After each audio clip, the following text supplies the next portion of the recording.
I want to thank my sponsor, Mark Simmons, aka Rick the Ruler of Top South Bullies, for being a sponsor for the Terrell D-Line Hall of Fame, aka Rick James interview. Again, I want to thank Mark Simmons. You can find him on Facebook under Rick the Ruler Simmons. He is also on Instagram, Top South Bullies on Instagram with 27,000 followers. Also, you can find him on YouTube with Top South Bullies. Currently, he has his boy up for stud, little dude.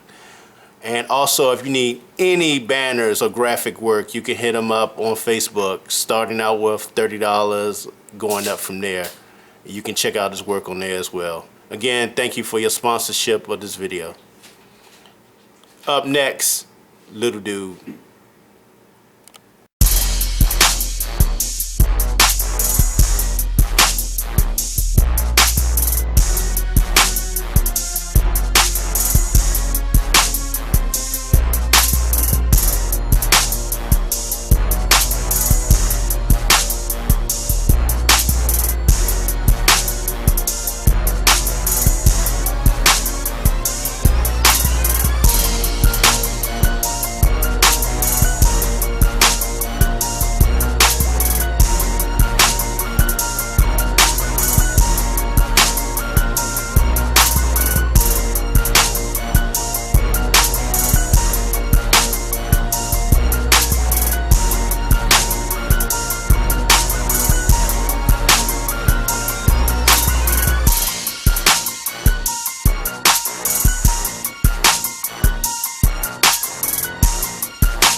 What's good, Bully World? This is ZEB, your host, Bully Talk with ZEB Pitts. I'm out here with my man, Terrell, D-Line Hall of Fame. What's good, big dog? Oh, man, chilling.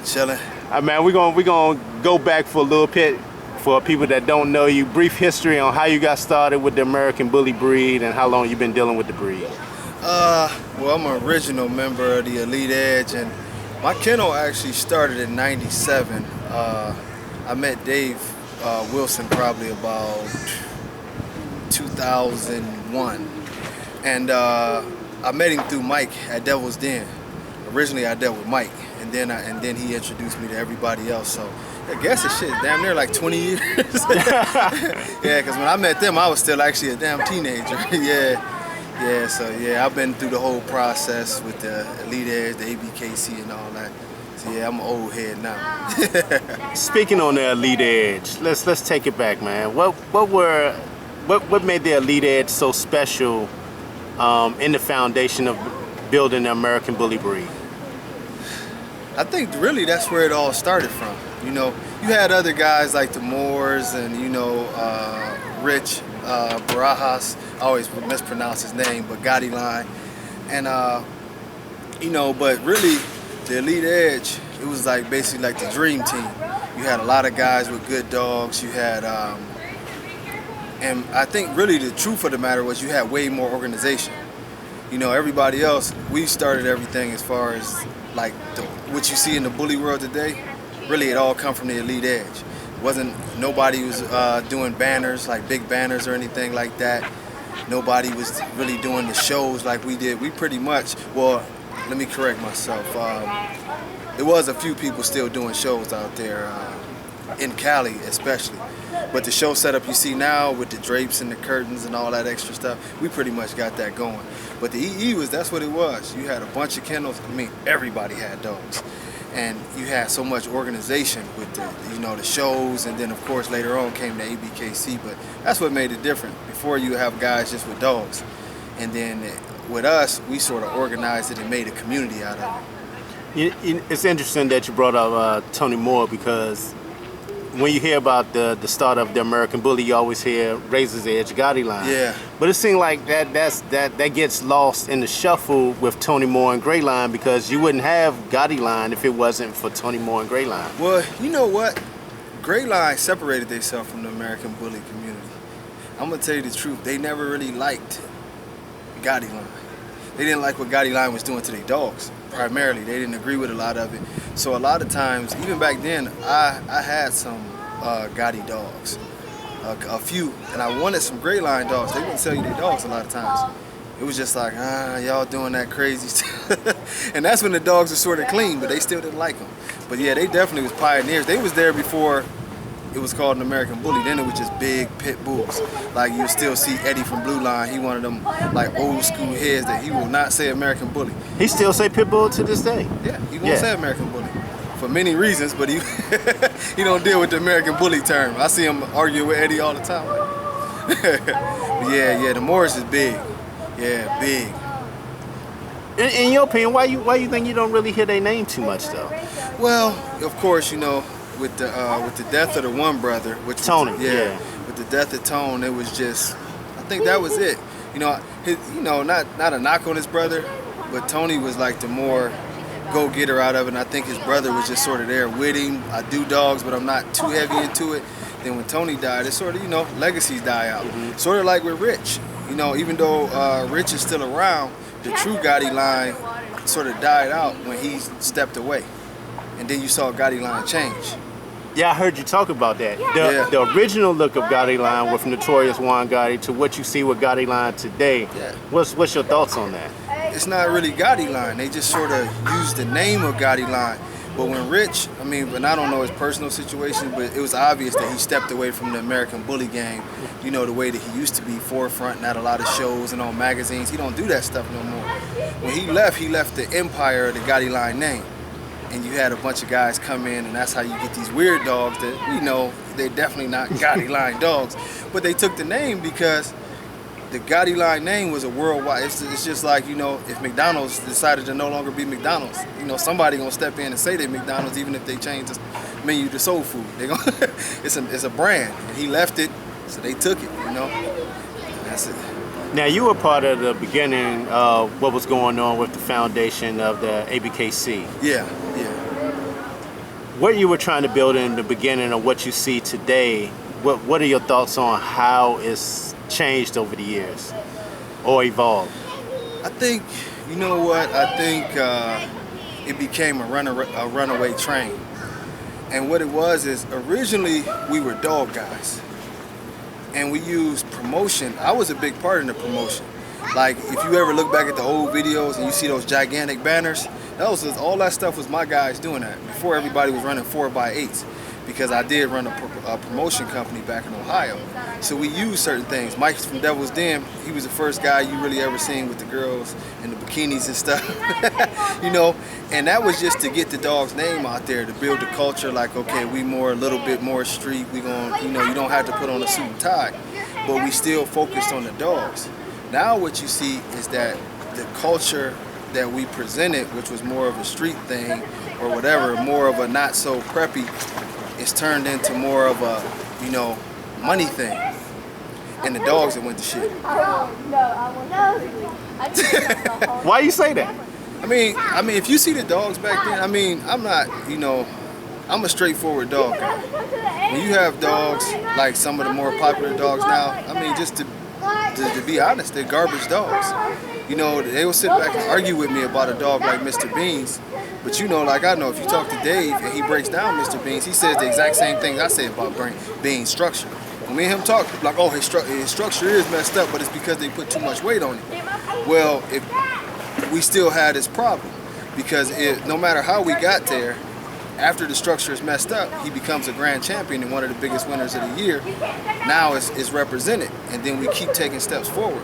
I'm telling you, back in our day, and you talk to any of the old heads, and they'll tell you, if you had a dog with a kink tail, you didn't even bring the dog to the show half the time.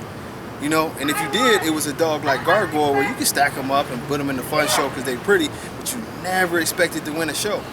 Now we got dogs with kinks that win national titles. You know, we have top lines that we don't care.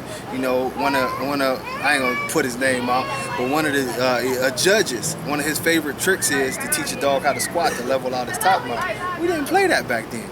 You know, we was very, very honest with the way we assess dogs, and it helps you breed a better dog.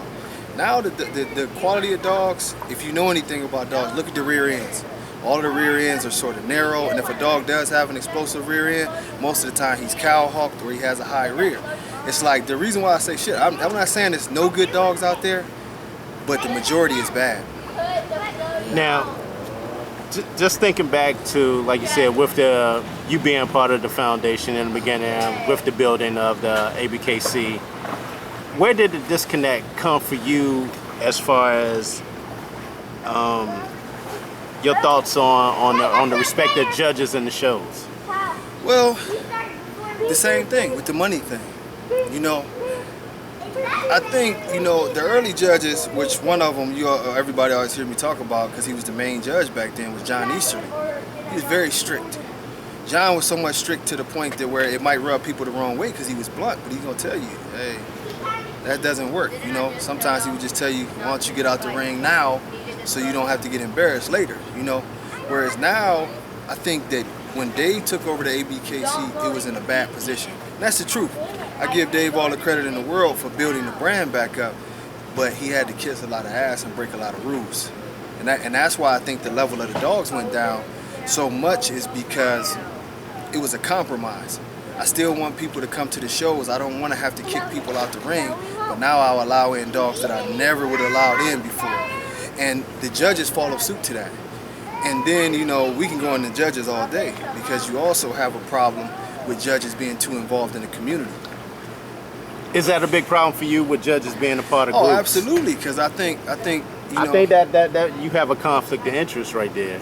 Just in my opinion, if you have a judge being a part of a group. Said. I mean, we're not gonna pull any, you know, punches. We don't do that.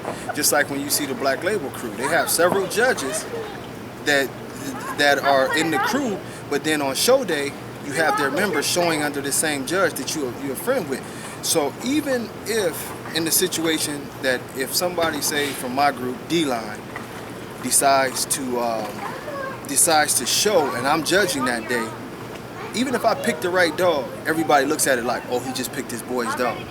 And then when you have a scenario where the judging might look somewhat questionable, it blows it out the water. Like, everybody says that. And you see it too much. You see too many friends with each other and too many politics, and then, you know, it's just too much of that. It doesn't look to the general public, even no matter what the people say their motives are, it doesn't look good, you know? You have people guaranteeing that, oh, I can champ your dog out guaranteed for this amount of money, and then you start putting the dots together and you see it. Like, okay, yeah, you can guarantee it because your boy is a judge, your girl is a judge. That's funny that you said that. I was going to ask you about that. Have you really heard people talk about it? It's common. It's common. That's one thing I won't do, is make up anything. Cause I really want to see the ABKC thrive.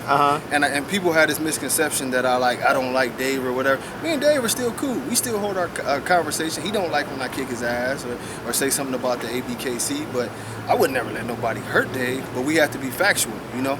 That's just like, if we all brothers here, I can't let you do something stupid and sit back and just be like, once you turn your back, I'm gonna be like, that damn Zeb, you know, that's not me. I'm like, Zeb, you better quit this shit. You know, because that was one of the questions people asked. Does he really still talk to Dave? Yeah, me and Dave cool, man. We talk, you know, we don't talk all the time. We never did talk all the time. You know, we both too busy. What's the conversations like when it comes to dogs? It depends and where it's going. Where it depends on the conversation. Sometimes he called me and he be like, hey, you know, cut my guy a break, I'm trying to tell him this, and he's trying to tell me where his perspective is on it. And then sometimes it's just a conversation about dogs. And that's the one thing with Dave that sort of pisses me off, is that he become too much of a politician. Because the conversations that we have, people need to hear, because when he starts breaking down dogs and we talk dogs, the knowledge that he really has, it doesn't come through with the ABKC, you know? And that's a problem, because now you have people who think they know more than what they know, you know? Just like, I don't know if you remember the situation where me and Keno fell out about the dog that was winning exotic shows, and he gave I him heard the first about place that. ribbon. Yeah. You know, that situation never happens if you do things the right way. And me and Dave had a conversation. He agreed with me. I think his reasoning behind it was the only dog in the ring at the time. Yeah, but at the same time though, like I told him, this is a brand. Somebody new who's coming in, or these people who always in my inbox and ask for a dog, they don't see nothing else but the fact that this dog that obviously doesn't fit the standard has a first place ribbon, and it has ABKC written all over it. Mm-hmm. And I know they got offended, but it was just the truth. I don't care if it's the only dog in there. Give them a second place, or tell them, hey, this ain't gonna work. I ain't give you nothing. Nah. I'm gonna ask you, man. One of the judges that you really go at, man, is Ty Lumley. He says a lot of stupid shit. I mean, we all have our things. I'm a fighter, so y'all gonna hear me threaten people every now and then if they start talking crazy. I can't help it. But the things that he says, a lot of times, he misleads the general public. Like I've seen him make comments where he talks about, oh, don't put too much terrier into the dogs. What are you talking about? The dogs come from terriers. The dogs, now if we playing the game right, it's a Staffy and it's a pit bull. Then they make remarks, and he's been involved in there. Do you want your dog to be super aggressive? Do you want, because we're adding too much terrier into these dogs. Have you ever been to a UKC show or heard a UKC show to where the dogs get into big fights in the ring and attack the people? And as a matter of fact, I've seen more dogs at the ABKC snap at their handler or a judge than I've seen from the terriers. So it's another situation where you put a guy as a judge, and now I think he's a senior judge. People listen to this, and it's misinformation. Just like he made fun about the eye thing. I come from a different place where I know why we talked about the eye thing. It's obvious that a lot of the judges don't. The reason that you identify that eye trait is because it's a bulldog trait. Pit bulls or staffies have never had round circular eyes. So that was when back in the day, like if you talk to, God bless him, but if you was talking to Tony Moore or whoever, if they saw a dog with circular eyes, they would look at it strange like, we can't do that. That was just like the high rear. You looked for the high rear. This is one of the reasons, and next time you interview Dave, ask him. People didn't even know about Little Ro until he's about 4 years old. Because he was an anomaly. He was a dog, little dog, didn't fit what we were talking about, had a high rear, had a couple weird things with his feet, bite. We wouldn't deal with it. But the public wanted it. It became a cute production thing. That's why you never see real serious pictures of Ro stacked. All of his pictures was like next to the pool with girls and laying on stuff because he was a good promotion, but he wasn't a serious show dog. Yeah, I was gonna ask, being part of the EE at the time. Yeah. Why promote something that you really didn't get behind? You know why? I think because at the time it was an uphill fight, and people forget about this. At that time, we were focused on BSL a lot more because you literally had situations at that time with people with bullies that would get their whole yard snatched if the laws changed, and it was serious. If you went to Miami, man, it's still in Miami, but they don't it's not quite as bad. But if you went to Miami and they heard pit bull, they would literally stop you and pull you over like you was selling crack or something. So we had to fight that. Little Ro was probably like the best contradiction to that. Because for one, he was a super friendly dog and he was cute and cuddly. People think Ro is the small dog. He's really not. He was like 17 inches. But in that time, when everybody else was 20 inches and 21 inches, he was the cute, cuddly guy that would sit and put on sunglasses. He was sort of like our version of Spud McKenzie. And he was supposed to help us bridge the gap to go more mainstream. But that was that thing, like, you never actually supposed to make a dog like Ro. But, use Ro to make a better Ro, which Paco was. Paco was the plan for what Ro was, And I think that's what he was. He was promotion. And nowadays, Ro would be cleaner than most of the dogs in the ring, Speaking of Paco, one of the breeds that you did to make the world famous legend, Denzel, was to breed to your girl, Holly, to Gargoyle. Mm-hmm. But in the beginning, your vision was to breed him to Paco. Mm-hmm. Were you upset that never really happened, that you had to switch over to Gargoyle at the time? Well, I thought it would have been a good breeding, and I really wasn't upset. Because regardless of what was going on behind the scenes, I just knew it was two different worlds. Paco with Hallie was going to throw a bigger dog. You know, I loved Gargoyle, of course not his tail or his bite, but he had like trophy-like conformation, and he had a very, very rich pedigree, like super, super tight. And with Hallie not being as tight, I felt like that it would work out, that we would get a lot of what we got, which was, you know, Denzel, Rome, Biggie, which now, if you really look at the pedigrees, those dogs is everywhere. You name a dog, you know, I don't care if it's a dog I don't like or not my style, like Magoo. Denzel is all over his pedigree. You know, you look at Ruger, Rome is his grandfather. You know, it's so many dogs now. So it worked, but I would have liked to see Paco. But you know, at the time I had so much going on. I didn't know about the politics behind it. So yeah, it was a disappointment, but the real reason, so we won't cut any strings why I didn't, because I used to talk to Marco a lot. He still checks in on me like I check in on him. But I knew that Paco was really sick at the time. Mm-hmm. I didn't know to what extreme, but I wasn't worried about it, you know. Now, at the time, did it ever cross your mind to go to his littermate Toxic at the time? You know what? I thought about it, but Toxic was like, the reason why Toxic is just a legend for his looks and not really producing. He was always the hardest dog in the world to get in touch with. You know, he was hard to find. Yeah, I definitely thought about it, because to me, Toxic looked better than Paco. Yeah, I was gonna ask you that, because you know I heard Sean talk about that. He just didn't have the promotion behind him as Paco did. Toxic was sitting on the couch while Paco was gaining all the fame, but Toxic was the better looking brother. I don't know about producing, because he never really produced a lot, and Paco produced his butt off, but. Now, I've never asked you about that then. What's your thoughts on Sean the True Tank and his contributions to the bully breed in the beginning also as well? Huge. You know, that's why, you know, his phone was terrible. And, you know, we're going to have to get him off Metro or whatever he on. We're gonna before I can get him back on air. But it was huge, you know. I just think if you look at the Edge blood, a lot of what people call Edge was actually a good majority of the breedings was coming from True Tank. You know, people always call Paco an Edge dog. He's not. You know, technically he is, but Sean did that. Now, if you look throughout the things, if it actually take the RE off and you actually had to put True Tank on there, you see a big disparity on some of these dogs, you know, that came from that camp. You know, it's kind of interesting, because I heard Ty's show with Bo from West Coast Blue Pits on there. Yeah. And he talked about that Hef was his production.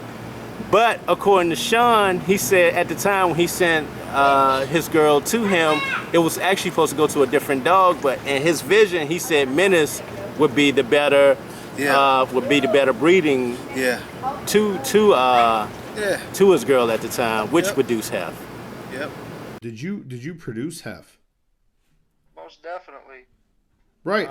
And that's what I've always thought. I mean, it's what it kind of says on paper. I'm not sure where that controversy, and it's honestly, it's not something that I've heard in a long time, you know, so maybe it was just somebody running their mouth and they got straightened out about it, you know. Well, anytime you do something that attracts attention, you're going to have people that try to get some credit, steal some shine, you know, maybe move that their direction. Every time. Make no bones about it. I owned his mother, Sativa, a direct Dozer Daisy daughter that John down there at Blue Pit Kennels produced way back in the day. Original Razor's Edge dogs, Dozer Daisy.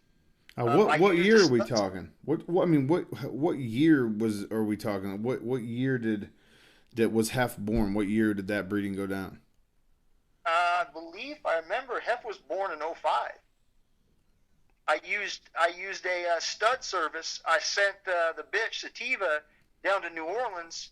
If people remember the guy by the name of Sean Galmore, True Tank Kennels, way back in the day. His partner Curtis Plattner ended up sending him a dog named Menace.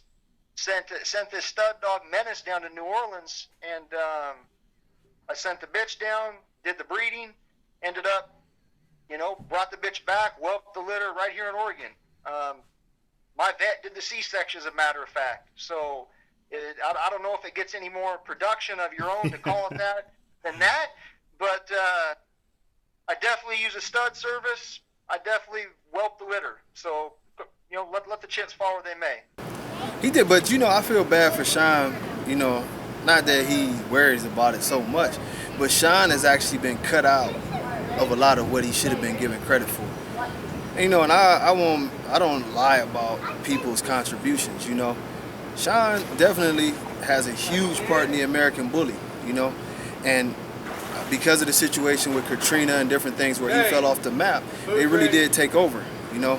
It was sad, but, you know, I think in Bobby's upcoming DVD or whatever, hopefully that tells the story of, maybe you can even get a hold of him, but people need to hear what Sean has to say, because I'm gonna tell you what, people always say, I remember on the message boards back in the day, that was the only one I knew who would break down a breeding of how the pups would come out. It's gonna look like this, blah, blah. I mean, long paragraphs explaining how the breedings would come out. I mean, if you had to give me a choice to say who's the best breeder in the bully world, it would probably be Sean. I was, you know, that's what, dang, man, you beat me. I was gonna ask you, who your top, who in your opinion are the top 3 breeders in the American bully world? In the American bully world, I would say Sean, Dave a close second, and then third, you know, it probably would surprise you, but third I would probably say Oscar Gomez. And the reason being for Oscar, people are like, well, why Oscar? Is because when you breed, you want a level of consistency.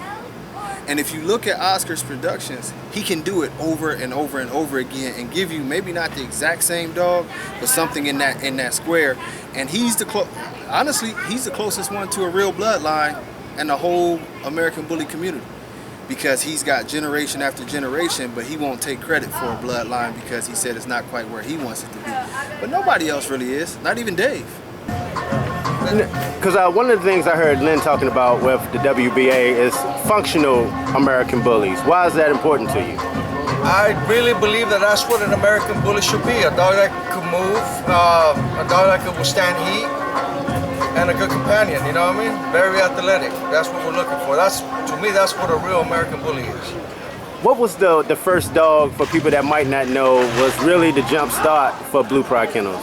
For Blue Pride, it was my boy, Chief.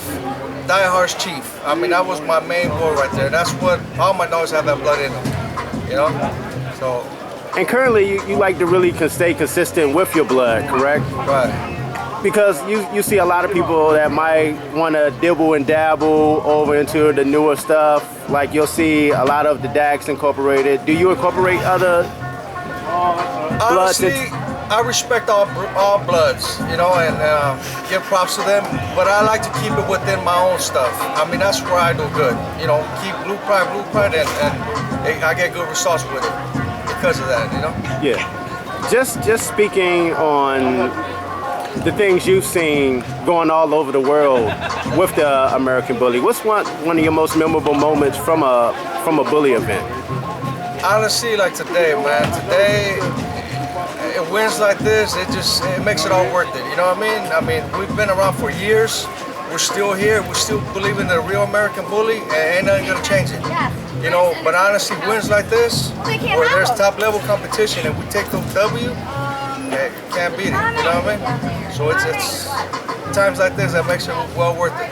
You know, speaking on that boy Mufasa, man, did you know? Because you've seen probably 100 litters. Did you know at the time when you first saw him that he was gonna be a special boy, or you had no idea? Honestly, I know. The dog was phenomenal right from the from the jump start, you know. So I knew what I was getting, and I told him, you could ask him, he could vouch for that. So you know, I knew what the dog was gonna be. Like I said, I've been working with my blood for many years, man. So I know what my blood could do, you know. And it turned out just how I expected him to be. Do you feel, you know, in what we see today with the whole Facebook phenomenon, that a lot of the breeders that really don't like that, for people who are coming in to just say, boom, I'm a breeder, but really hasn't put the time or the work or the knowledge in? Yeah, man. Does that rub you the wrong way? Well, the thing is this, man, there's a lot of history behind this, and there's a lot of people that deserve credit for this. Wasn't created just by me or another guy, whatever. It took a lot of people to get this movement going and to be where it's at today. And it's not that easy, man, to become a real great breeder. I mean, like you said, there's a lot of people that just jump in, buy a good dog, and then they think that they're the greatest breeder on earth. And that's not really how it works. You got to put your time. Or called it a line. Exactly. Or call it a line. Yeah, That. a line. Like, look, just me, myself recently, I started calling my stuff a line because I got 7-8 generations behind my stuff, even more than that. And I think that people should respect that, you know what I mean?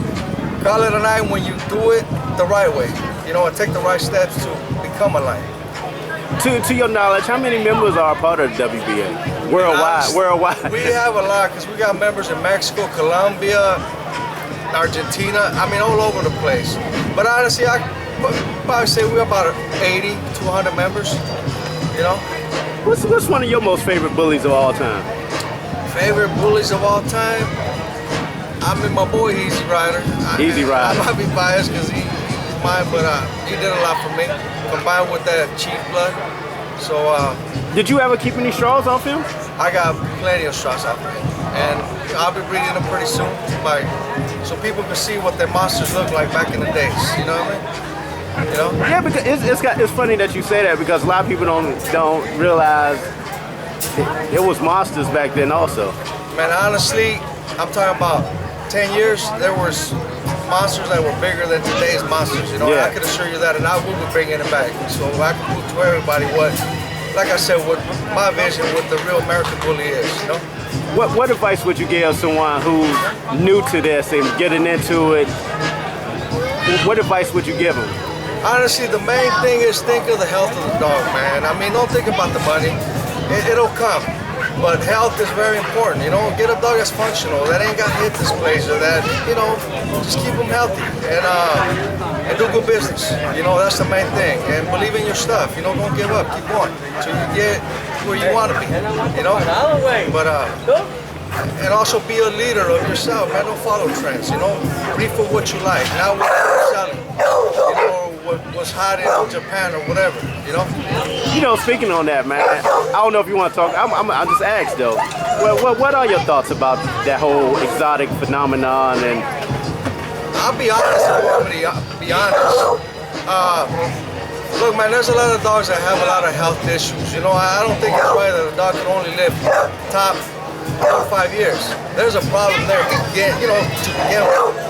A healthy dog should live between 10 to 15 years easily. I agree. You know, and there's a lot of people that are spending top money on dogs that are gonna have a real short lifespan. You know, and to me that's crazy. I think that's gonna change though.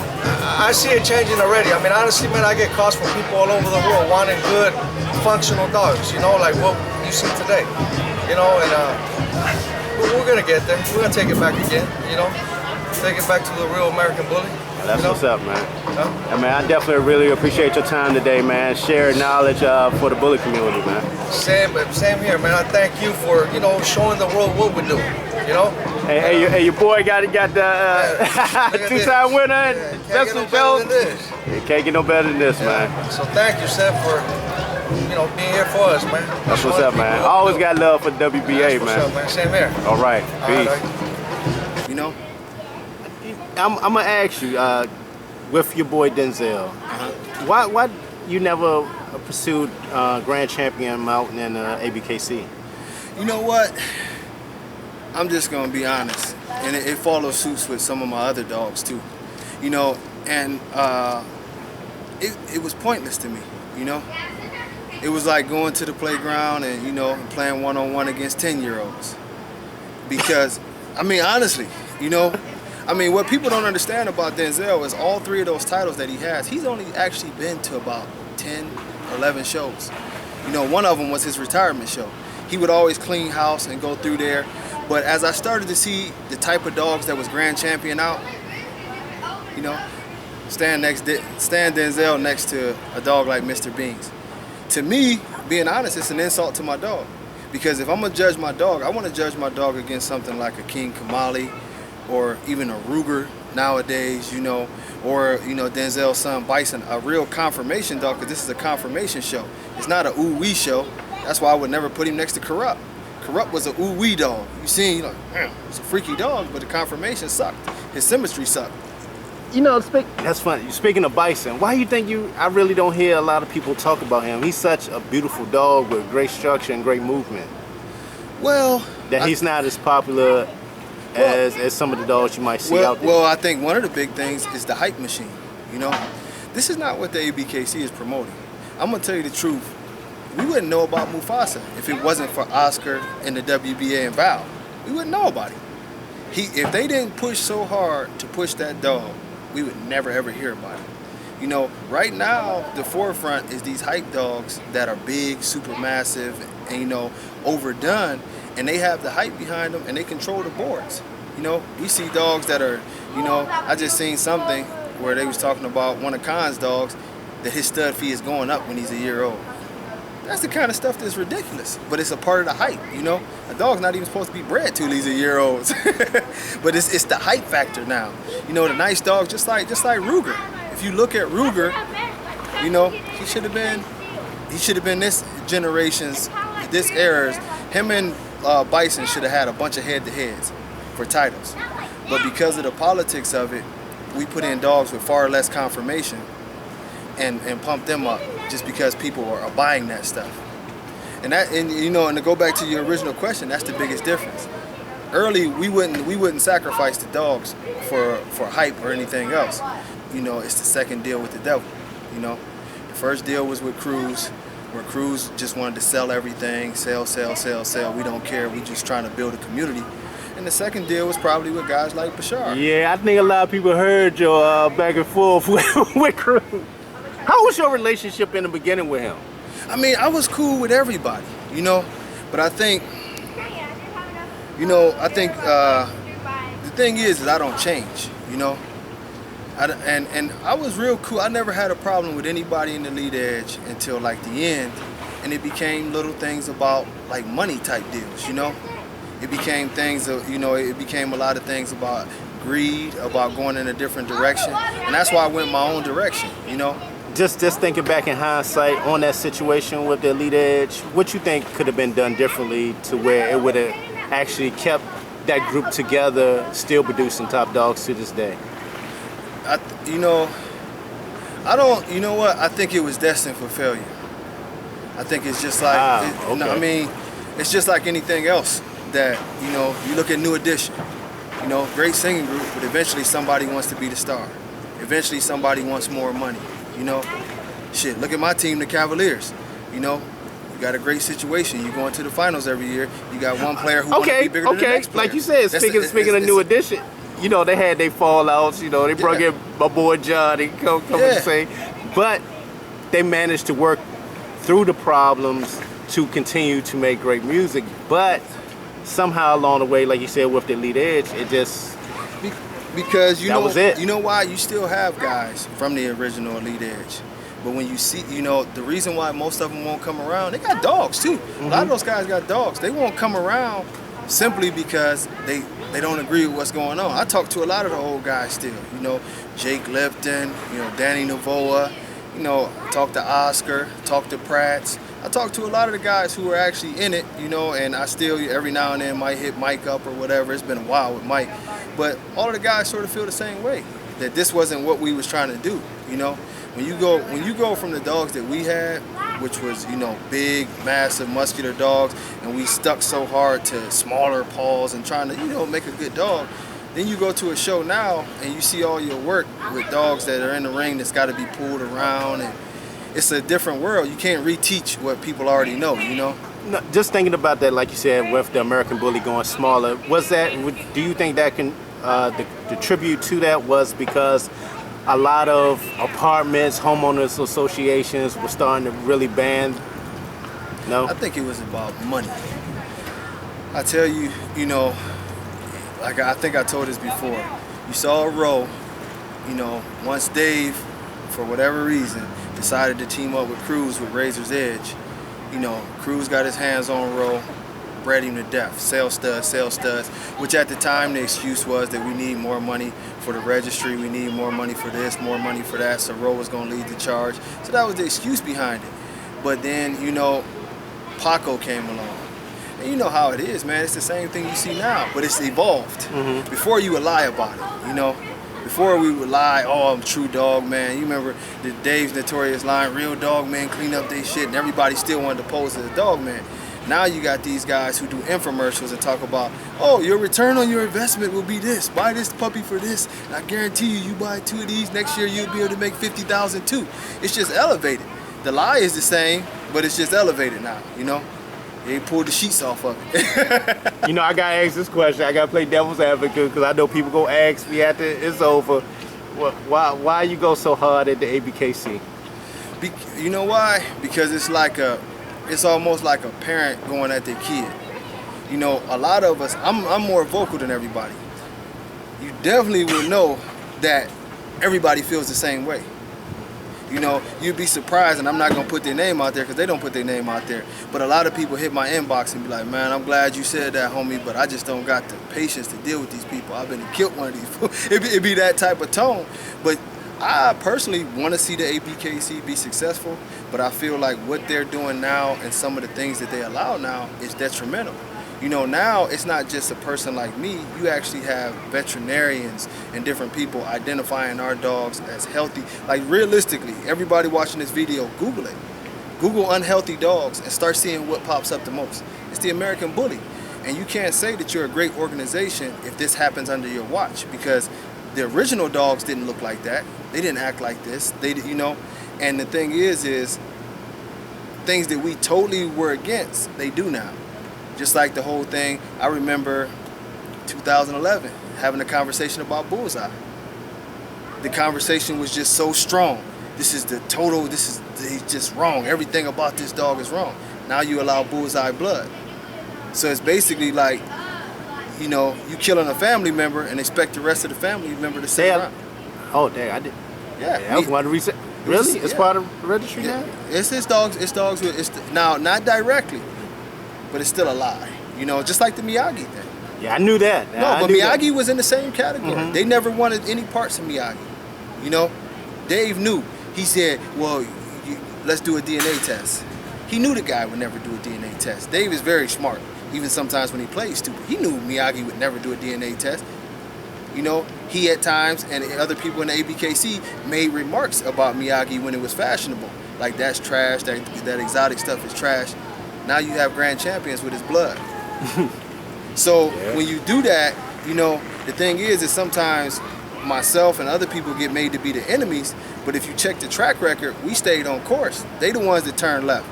I said when Bullseye first came out, you know, cute little dog, yeah, he actually looks cool. He's not an American Bully. I've always said that.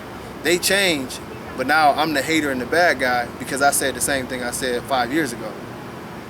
And that's it. I wish the ABKC well, and I wish they would get their act on track. But really right now, they are the reason that the American Bully is fading away and that our dogs is in the situation that they're in. If the rules were strict, people will follow them. Do you support DNA testing before you register a litter? Every litter. I think every single litter should be DNA tested. Then you don't have these questions, you know. We had a lot of people who come back with the same questions, you know. And that's funny because a lot of people make excuses with that. I'm like, I can't. Come on, it's what, 50 bucks. 40 bucks. 40 bucks to DNA. They don't want the truth, you know. That's just like all the stuff when the accusations was being made about Bashar.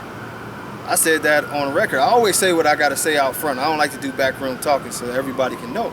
But okay, when your former partner that you dealt with presented these French Bulldog type dogs and said you was mixing this in, and when John Easterly said that he knows for a fact that you was mixing dogs and doing this, for a person like me, I was like, okay, DNA the dog. You know, I'm gonna ask you about. You know, I had a conversation with Bashar, right? Now he did admit a lot of the looks from Magoo came from Stella, which is Denzel blood. Yeah. The things you talked about, because I saw an interview you did with Kev Green. Yeah. And one of the things you're talking about in the process of getting Magoo, you used your girl who was a Denzel daughter, correct? Stella, and a lot of the looks came from her that you said, which came incorporated with Magoo. Correct. But what you got from the Dax was the head and the shoulders, correct? The neck and shoulders. The neck and the shoulders. Neck and shoulders. Stella already had shoulders, so don't get me wrong. She had a different style of shoulders where the shoulders go out more extreme and wide the way Magoo does. If you watch Dax's shoulders, they go out and his legs go underneath him, kind of like Casablanca does. Magoo's shoulders are definitely Stella style, but Dax amplified them a little bit, especially with that neck. I didn't have the neck. Razor edge dogs usually have their head sitting right onto their shoulders. It's almost like no neck, you know? And they were known for that, you know, oh, look, the dog's got no neck. I wanted the neck. The neck represents more muscle mass, kind of like the traps on a bodybuilder, you know? I wanted that whole look. Now he does give credit for that. Where did the disconnect come between you two? I think, you know what, the disconnect became because he's got this superiority complex that you can't break down his dog. I don't care what the dog is in my yard. I rip it. That's what you do. You break them down. See, the thing is let's be realistic. We all know Mr. Beans has a high rear. But then we have a video where Bashar stacks him, tries to push his rear down, then cuts the video and like, oh, look, he doesn't have no rear. He doesn't have a high rear, my ass. Like, dude, you're an idiot. You know, when you gotta pack your dog down with ice, no real dog man is gonna respect that. When you gotta, you know, literally, this is a guy who came into the ring, which is illegal, to drag his dog around the ring, and then he gets a first place ribbon for it by judges that he's doing business with. I don't respect it, and he expects people to kiss up to him for that. You know, I don't have no problem with the money he's making. People buy what they want to buy. You know, you can buy anything in the world. But when you start talking about this is an American bully and you're making up lies that you've done so much with the breed's history, when I know for a fact, and I don't think that him or Keno, when they start saying little stuff, they didn't know how far I went back. That's why they used to say the ABKC made you. And then Dave had to correct him. Like, no, he helped make the ABKC because I know what it's supposed to be. And that's the whole problem with everybody, is that I know what it's supposed to be and we know what it's supposed to be, and they don't want to conform to that. And in a lot of ways, by Dave always allowing it, they feel validated, you know?